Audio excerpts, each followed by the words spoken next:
मित्रों, मेरे चैनल को सब्सक्राइब करना ना भूलिएगा और बेल आइकन को भी ना दबाना भूलिएगा, क्योंकि आपको लेटेस्ट जानकारी के लिए ज़रूरी है। हाय गाइस, नमस्कार। Spoken English Mithilesh Tiwari YouTube channel में आपका स्वागत है। आज हम आपको मीन्ट फॉर मेड फॉर का प्रयोग सिखाएंगे। तो हम लोग जो है मीन्ट फॉर और मेड फॉर का प्रयोग सीखेंगे। मिल करके हम लोग मीन्ट फॉर और मेड फॉर का प्रयोग जानेंगे। और मीन्ट फॉर मेड फॉर के बाद ऑब्जेक्टिव केस आएगा। ऑब्जेक्टिव केस आप नहीं जानते हैं तो आप उसको पढ़ लीजिएगा। Objective case me, them, you, इस तरह के जो आप आई का मी और यू का यू, दे का देम हो जाता है ऑब्जेक्ट, उसको जाके पढ़िएगा। तो subject is M R, meant for made for plus object, objective case को हम लोग देखेंगे आज। और मीन्ट फॉर का जो अर्थ निकलेगा, इस मीन्ट फॉर का जो अर्थ निकलेगा वो निकलेगा के लिए बने हो, के लिए बने हो, के लिए बनी है, के लिए बना हूँ, के लिए बने हैं। तो के लिए बना है कोई चीज़ है, के कोई चीज़ है जो बनी है, किसके लिए बनी है ये बताएगा। अर्थात समवन समथिंग के लिए प्रयोग किया जाएगा। के लिए बने हो, के लिए बनी है, के लिए बना हूँ, के लिए बनी है। अर्थात मीन्ट फॉर का प्रयोग यहाँ पर किया जाएगा। मीन्ट फॉर या मेड फॉर का प्रयोग किया जाएगा और उसके बाद ऑब्जेक्टिव केस आ जाएगी। तो उदाहरण हम देख लेते हैं, आपको समझ में आ जाएगा। जैसे you are meant for me या यू आर मेड फॉर मी।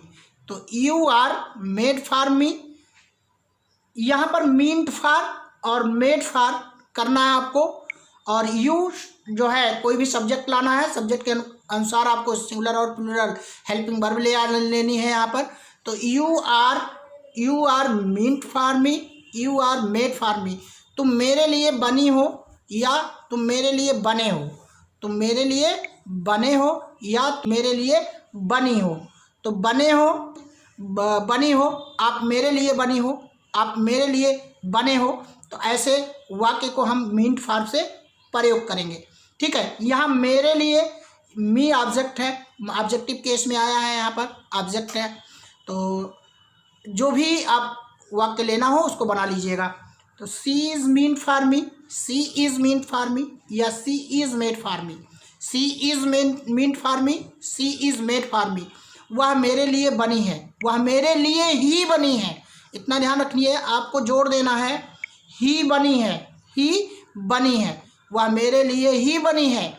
अब यहाँ पर इज़ मीन्ट जो है के लिए, और फार आपका है, इज़ मीन फार, और जो ऑब्जेक्ट जोड़ा गया है उसको कोई भी आप ले सकते हो, वहाँ जोड़ सकते हो। तो she is meant for me, she is made for me, वह मेरे लिए बनी है, मेरे लिए ही बनी है। तो ही पर आपको जो ज़्यादा जोर देना है, ही पर ही ज़्यादा जोर देना है। नेक्स्ट देख लेते हैं। और नेक्स्ट है meant for made for plus verb में आईएनजी, प्लस वर्ब में आईएनजी। सूत्र तैयार होगा सब्जेक्ट, बी फॉर में इज एम आर, सब्जेक्ट को देखते हुए, और meant for made for plus verb में आईएनजी, ये सूत्र तैयार हो जाएगा। जैसे अगर हम कहें कि स्कूल पढ़ाने के लिए ही बना है, या स्कूल अध्ययन या अध्यापन के लिए ही बनाया जाता है, तो के लिए ही बनाया जाता है। अर्थात meant for made for verb में आईएनजी का प्रयोग हम करेंगे। के लिए बनाया जाता है, फार का अर्थ यहाँ पर है के लिए। तो के लिए बनाया जाता है, के लिए बना है। तो school is meant for teaching and studying या reading. School is meant for teaching और रीडिंग या एंड रीडिंग। तो school is meant for teaching and reading, school is made for teaching and reading और स्टडिंग। तो बना है यहाँ पर आईएनजी जो आ रहा है उसको देखेंगे ना नेनी के लिए, अर्थात टीचिंग के लिए, रीडिंग के लिए यह तैयार हो रहा है। और मेड फॉर और मीन्ट फॉर दोनों का प्रयोग आप धड़ल्ले से कर सकते हो। आगे देख लेते हैं। और आगे सेंटेंस है घर रहने के लिए ही बना है, घर रहने के लिए ही बना है या घर रहने के लिए ही बनाया जाता है। घर रहने के लिए ही बना है या बनाया जाता है। तो house is meant for living, house is made for living. तो यहाँ पर लिविंग जो है वर्ब में आईएनजी है और के लिए फार है, मींट फार एक फ्रेज के रूप में है, मेड फार फ्रेज के रूप में है, के लिए बना है, के लिए। और यहाँ पर लिविंग अर्थात रहने के लिए, ठीक है, रहने के लिए ही बना है। तो house is made for living, house is made for living. यहाँ पर जो है हाउस कोई सब्जेक्ट का काम नहीं है, सब्जेक्ट जो है वो इस सिचुएशन को भी बताता है, एक स्थिति को भी बताता है। तो यहाँ पर एक मेंशन किया गया है किसके लिए ये काम कर रहा है। तो किताब पढ़ने के लिए ही बनी है, किताब पढ़ने के लिए ही बनी है, किताब पढ़ने के लिए ही छापी जाती है, बनाई जाती है। तो book is made for reading या book is made for reading. तो मेड यहाँ पर आप मींट फॉर कर सकते हो, तो मींट कर लीजिएगा। यहाँ पर मेड फॉर या मींट फॉर, मींट कर लीजिएगा, मींट फॉर MENT, तो मींट फॉर और made for reading.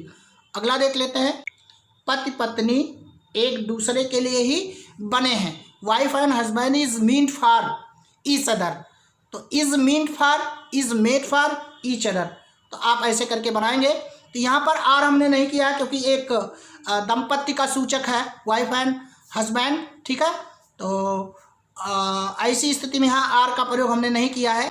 Wife and husband is meant for each other, wife and husband is made for each other. तो इस तरह से आप प्रयोग बड़े अच्छे तरीके से कर सकते हैं। बस इतना ही आज के लिए। सब्सक्राइब करिएगा, मित्रों में शेयर करिएगा। मिलता हूँ कुछ नए लेकर के। धन्यवाद, नमस्कार। मित्रों, मेरे चैनल को सब्सक्राइब करना ना भूलिएगा और बेल आइकन को भी ना दबाना भूलिएगा, क्योंकि आपको लेटेस्ट जानकारी के लिए ज़रूरी है